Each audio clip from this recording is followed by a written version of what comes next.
รถเข็นไฟฟ้าขึ้นเครื่องบินได้รุ่น Ultra Comfort โครงสร้างผลิตจากอลูมิเนียมพิเศษน้ำหนักเบา มีระบบกันสั่นสะเทือน รถเข็นรุ่น Ultra Comfort สามารถกางออกใช้งานได้ง่าย ที่วางแขนออกแบบมาเพื่อรองรับการใช้งาน สามารถยกขึ้นลงได้ทำให้ใช้งานได้สะดวก มีระบบควบคุมด้วยจอยสติ๊กที่สามารถควบคุมทิศทางในการเคลื่อนที่ เบาะรองนั่งและเบาะพนักพิงหลังถอดออกมาทำความสะอาดได้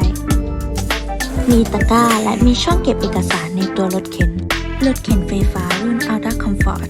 สามารถพับเก็บรถเข็นได้อย่างง่ายดายเพียง 3 ขั้นตอน สามารถสั่งซื้อสินค้าได้ที่ Alerdrive